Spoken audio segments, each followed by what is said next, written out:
Fala galera de lata, tudo bem? Como é que estão vocês? Tudo certinho?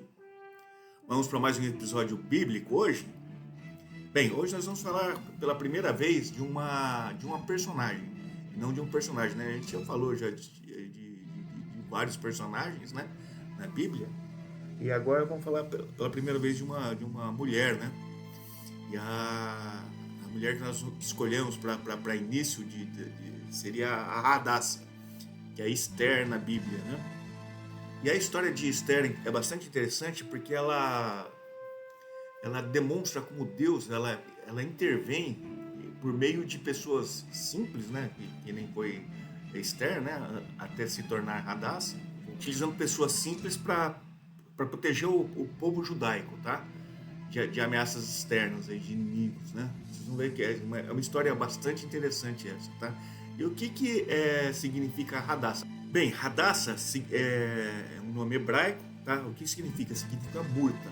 O que é murta? Murta é uma planta que significa fragrância, beleza. A Hadassah era muito bonita e também justiça, porque na Hadassah foi feita justiça ao povo hebreu. Aí vocês vão ver a história que eu vou contar para vocês, tá? E ela passou a se chamar Esther, que na verdade é um nome persa, tá? É, Esther é como se fosse uma síntese de estrela, tá? Porque ela justamente para estar à corte lá, porque ela acabou casando com o rei Assuero, né? É, para ficar mais próximo ao reino e ao povo persa, tá bom? E aos costumes persas, né? Pessoal, e quem pediu esse vídeo aqui da primeira personagem bíblica foi nada menos, nada mais que a minha sobrinha querida, na verdade, minha afilhada, a Vitória. Cara, saudades de você. Aliás, de todo mundo tá em Rio Verde, né, velho? Ai, meu Deus do céu. Ai, ai, ai. Saudade de você, do Rafael, da Rafaelinha, do Peliquinho.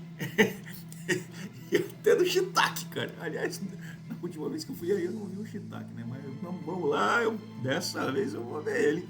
Ah, sabe por que eu vou ver? Porque o Rafael vai fazer aquele hambúrguer gourmet aí na tua casa e eu quero comer e quero ver o Shiitaquinho, tá bom? Querida, um beijo pra todo mundo aí, tá bom? Ai, ai, ai, que legal.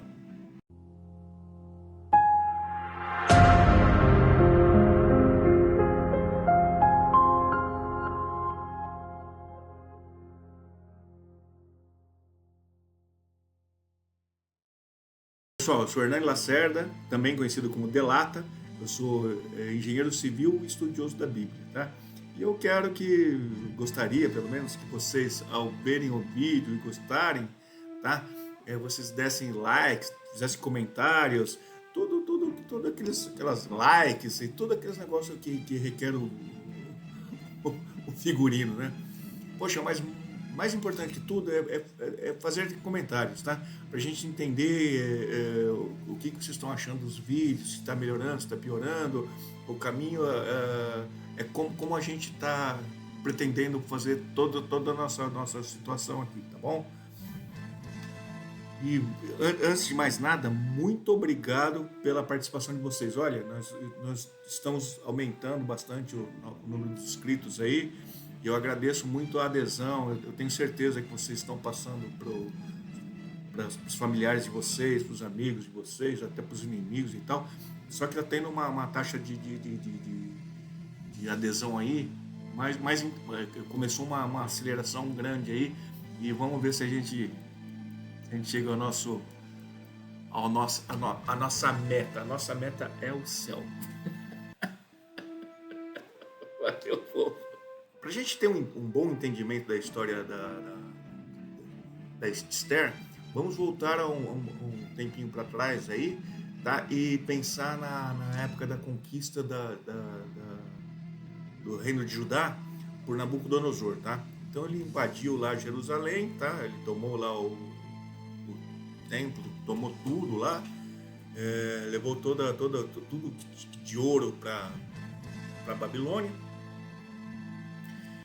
E levou também os nobres lá que tinham ele queria, quando os babilônicos, o que eles faziam? Eles pegavam as pessoas mais inteligentes, pessoas mais nobres das culturas que eles dominavam, e levavam para eles serem transformados em babilônicos, né?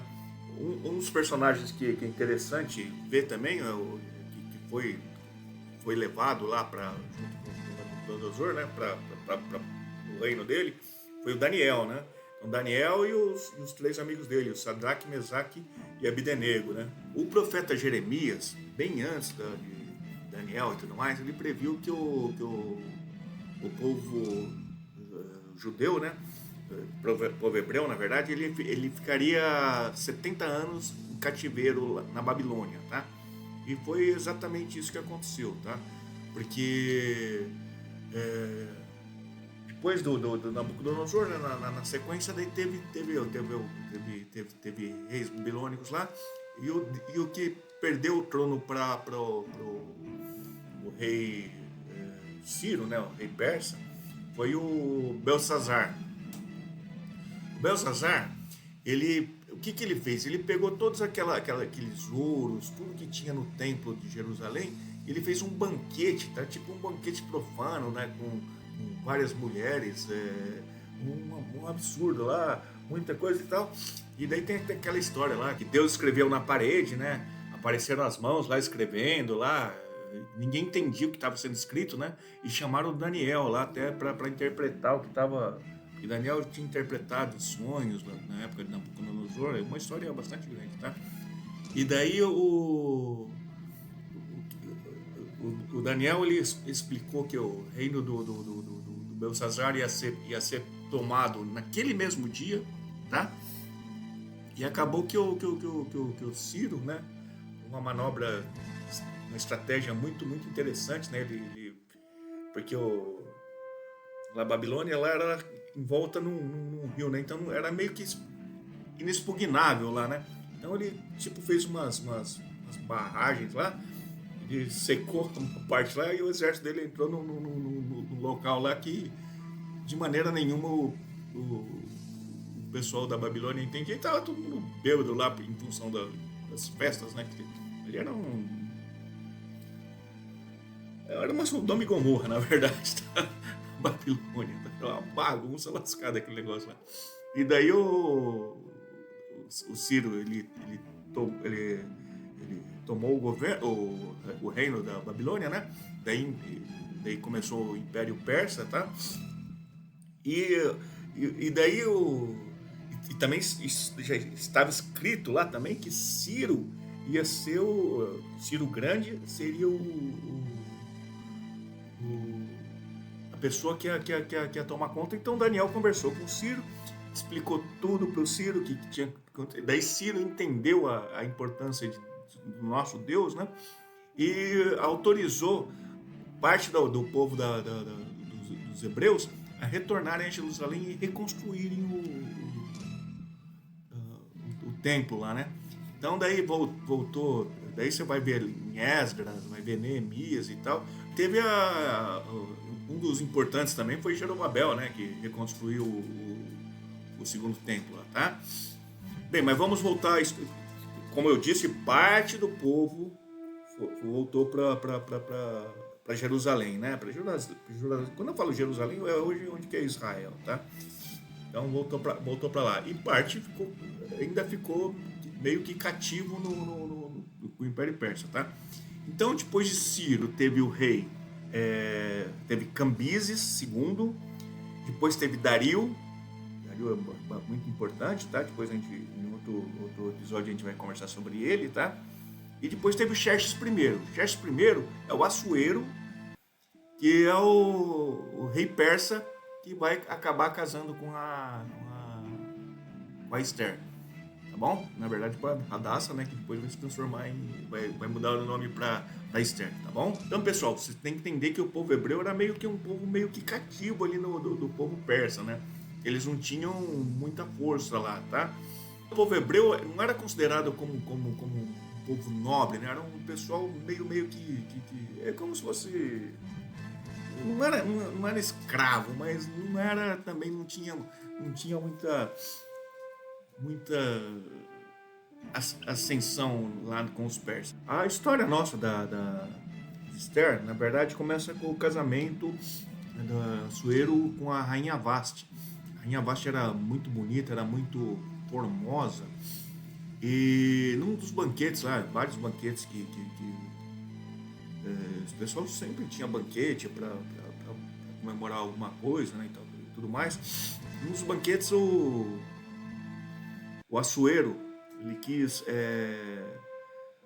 ele chamou a rainha Vasti para participar junto com ele, né? Porque ele queria até mostrar para os súditos lá a beleza da rainha Vasti.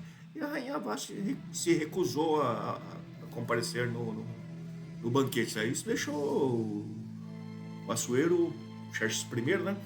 Extremamente revoltado com o assunto, tá? E o que aconteceu? Daí depois ele foi aconselhado com os inteligentes lá, as pessoas não, as pessoas, os conselheiros dele, né? Que ele se desposasse da Vasti, que afastasse ela do reino, porque imagina, se a mulher do rei tem uma atitude dessas, imagina as mulheres dos súditos dele. Ia virar uma bagunça. Então afastaram a Vasti, tá? E já deram a ideia para ele escolher uma nova mulher, tá? Então daí o que fizeram? Eles pegaram todas as mais bonitas virgens, mulheres, né? Lógico, mulheres virgens lá do reinado lá, para ficarem um tempo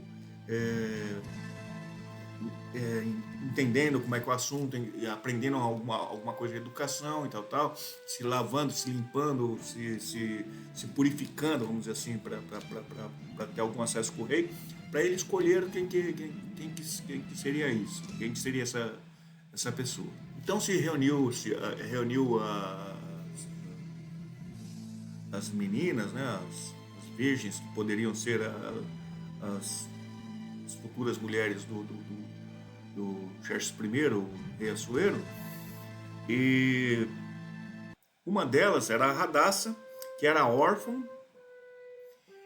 mas ela era criada pelo tio dela, o Mardoqueu, tá? E o Mardoqueu aconselhou ela a nunca falar para ninguém que ela era judia, né? Porque isso podia... Ela era hebreia, na verdade. E lá vamos dizer assim, no harém, né? A Radassa conheceu o Regai, que era um eunuco, né? Que tomava conta das meninas lá. E o Regai ficou encantado com a Esther, com a Radassa, em função da simplicidade dela, da humildade. Ela era uma pessoa muito cativante, né? Muito legal. Então daí o Regai, de certa maneira, começou a proteger a Radassa, certo? Nisto, passado algum tempo, o Assuero ele conheceu a Radassa e se encantou com ela, porque ela é como diz o nome Radassa, né? Fragrância, beleza. Ainda não havia o porquê da justiça, né? Depois eu vou explicar o porquê da justiça, tá? E acabou casando com ela, tá? Então a Radassa acabou substituindo a rainha Vasti, tá? No reino lá.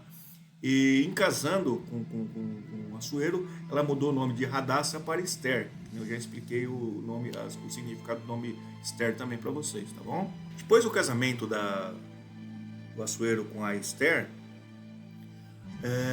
o Mardoqueu, o tio dela, ficou sabendo que haveria um complô para assassinar o Xerxes I e tomar o governo lá dele, tá?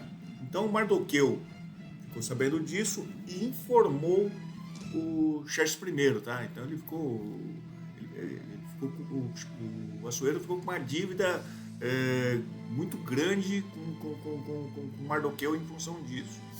E ele não colocou o Mardoqueu em nenhuma instância superior, nada, mas ele ficou com uma dívida bastante grande com o Mardoqueu, tá? E nesse tempo o Assuero, ele subiu como tipo um general dele, ele colocou um agagita, né?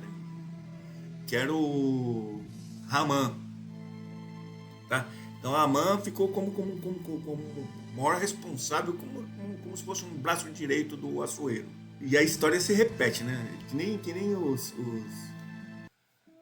lá em Daniel, você lê que nem Sadraque, nem Mesaque, nem Abednego, eles se curvaram diante a estátua lá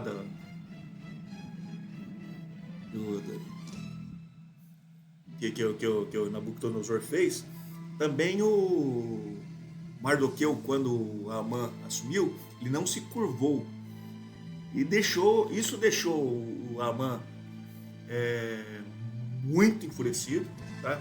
Não só com Mardoqueu, mas contra todo o povo judeu. Então ele pegou uma birra lascada do povo do judaico, tá? E nessa fúria de Amã, o que aconteceu? Bem, primeiro ele fez o Assuero assinar um decreto para que ele deixasse que o povo persa, todo ele, combatesse o povo judeu, e o povo judeu sem armas nenhuma, né? Quer dizer, ia ser um extermínio, isso ia acabar com o povo judeu, né? E o Assuero acabou concordando, porque o Amã era o braço direito dele, e tudo certo, né? E mais ainda, o que a Amã fez? Ele foi para a casa dele lá, e a mulher dele e a família dele falaram: poxa, como é que você deixa um cara que nem esse Mardoqueu aí não se curvar a você, não te reverenciar? Até parece umas autoridades brasileiras, né? Aí credo, nem pensando nisso. Vamos lá.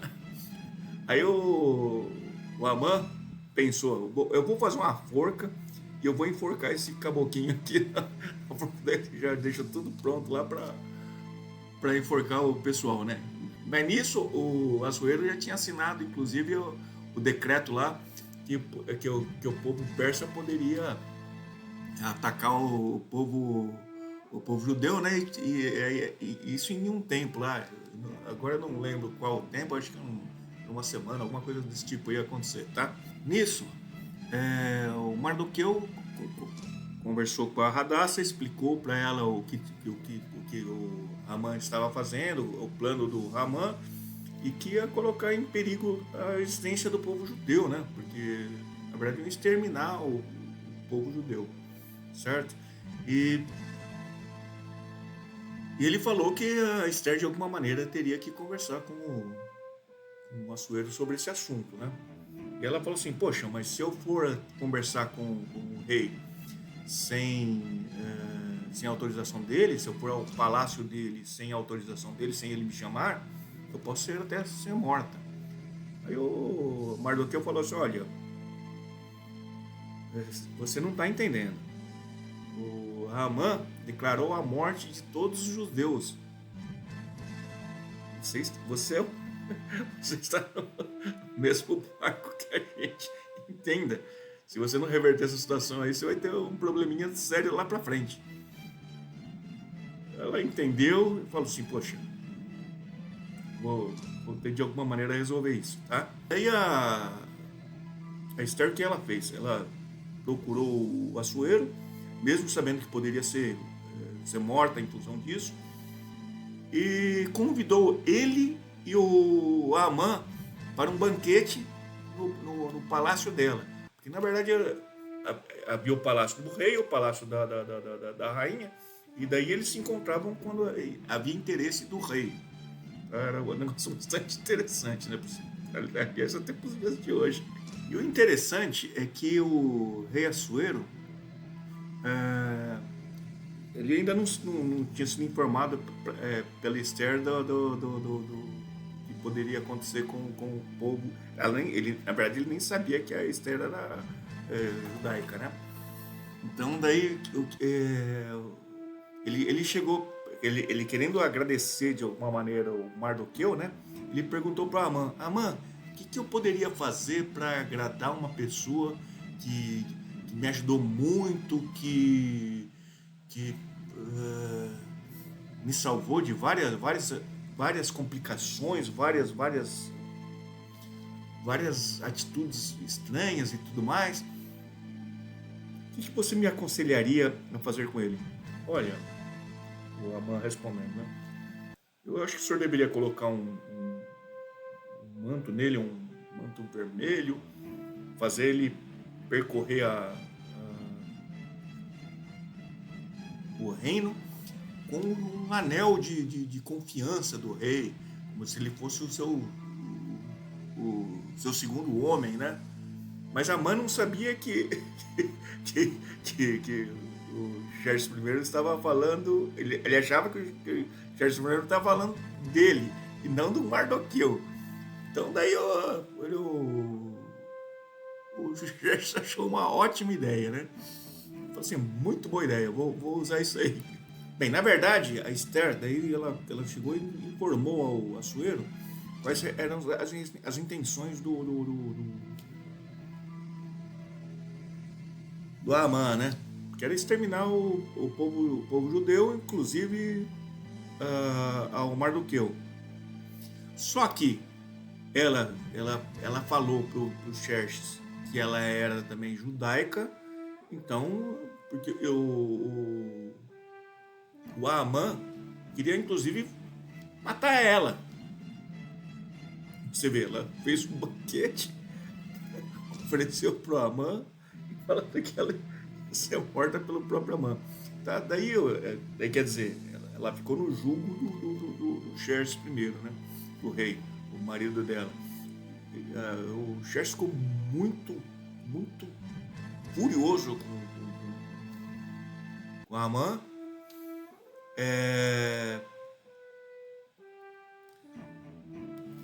Pediu para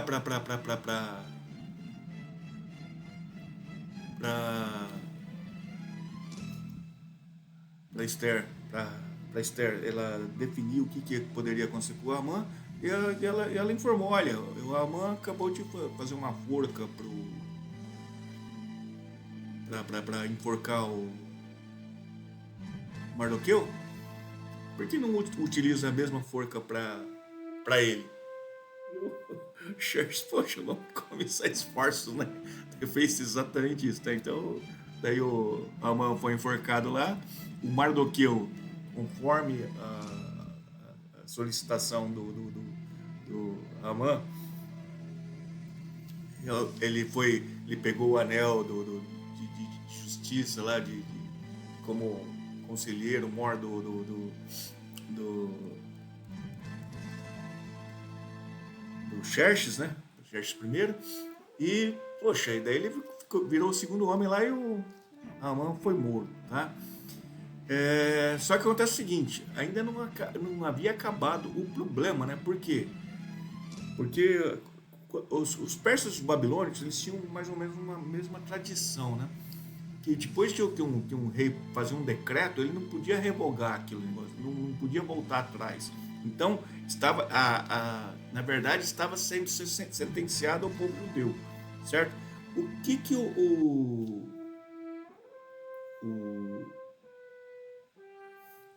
Mardoqueu deu de conselho para o Xerxes? Bem, que ele autorizasse ao povo judeu a se armar, certo?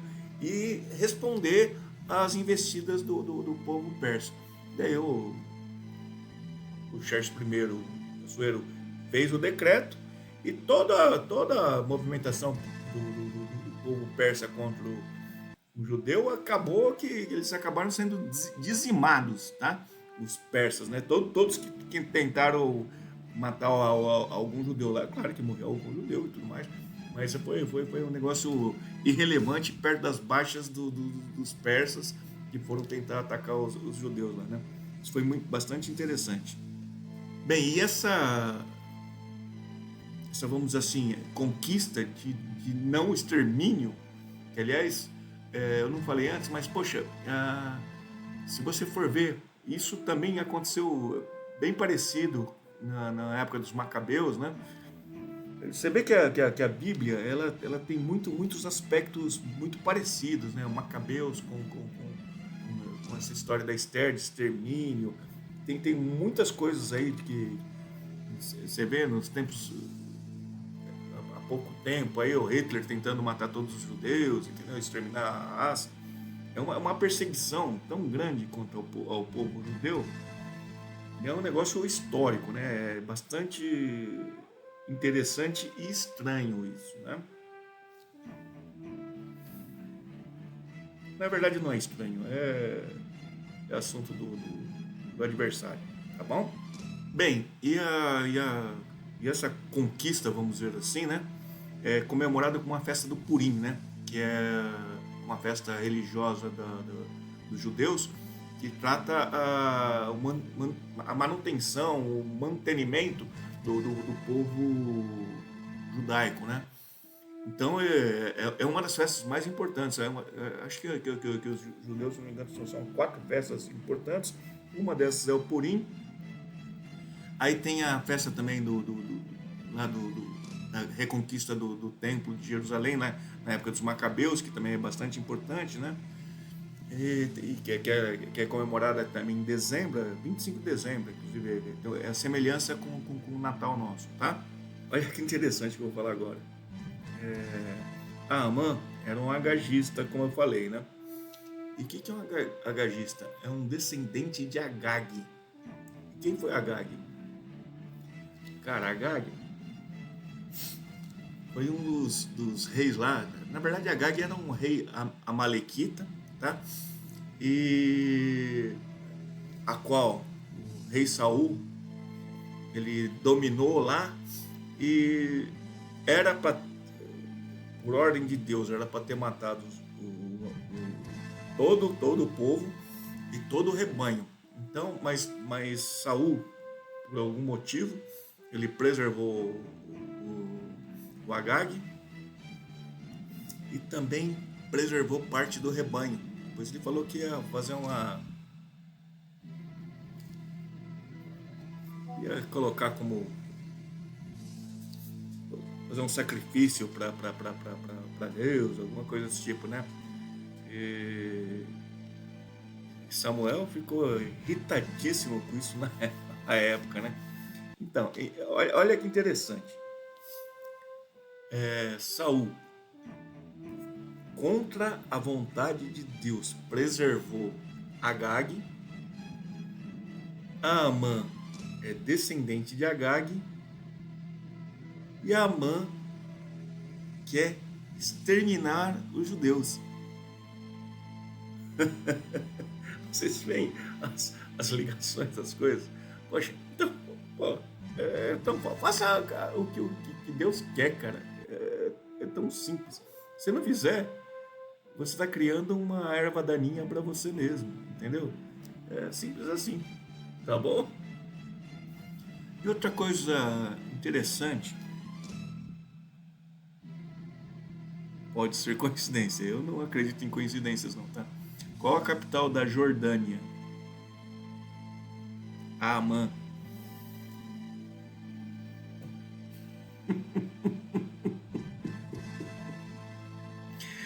Ai, você entende? São povos que não se dão, né? Desde a época do Abraão lá, que Ismael, que são os ismaelitas, que viraram os muçulmanos. Aí teve Isaac, que viraram os hebreus, depois judeus, né? Cara, é uma briga eterna e pensar que saíram do mesmo patriarca, né? Que é Abraão. É complicado de pensar isso, né? Bem, pessoal, mas era mais ou menos o que eu queria comentar da história da Esther. Ela foi na verdade, foi tipo uma heroína, né? Porque ela sem medo de perder a vida, que na verdade ela iria perder de qualquer maneira, né? Imaginando que ela não falasse com o rei Assuero lá, o Amã ia acabar com ela. Mas de qualquer maneira, a intervenção dela resultou na permanência, na continuação da existência dos hebreus, né? Então ela foi uma pessoa muito importante, ela tem um capítulo à parte na Bíblia, e é uma coisa que eu acho interessante, né? Porque na Bíblia está como livro de Esther, que é o nome persa, né? E não como Hadassah, que seria o nome judaico. Judaico não, hebreu, né? Mas eu não escrevi a Bíblia, eu só leio. Tá bom? Eu sou filho do cara que escreveu, tá bom? Pessoal, muito obrigado pelo carinho que vocês têm tido com a gente aqui, tá assistindo os nossos vídeos. Eu aconselho vocês a verem os outros vídeos. Os vídeos que a gente tem feito aí em sequência são todos complementares, tá? Poxa, assista o vídeo das 7 trombetas, esse vídeo é bastante importante, tá? Ele trata do fim dos tempos aí. É bastante importante você começar a ter entendimento. Eu vou fazer novos vídeos, vou fazer sobre os 7 selos, as 7 cartas para as igrejas, né? Para findar o assunto do Apocalipse, tá? Mas eu queria fazer, antes disso, eu queria fazer o assunto Esther, que eu achei bastante importante, em função do quase extermínio do povo judeu, né? Poxa, você vê em Macabeus, quase aconteceu isso, também aí, na saída do povo hebreu lá do Egito, né? Tem uma série de situações, pessoal, que na verdade são tudo interrelacionados, tá? Mas voltando ao assunto aí, agradecer e, poxa, tenham fé em Deus, acreditem em Deus, peçam, orem por mim, orem por vocês, orem pela família de vocês, orem por tudo que vocês gostarem e acreditarem, tá bom? Bem, me despeço aqui, agradeço muito, olha, Deus esteja convosco e com a família de vocês, tá bom? Muito obrigado.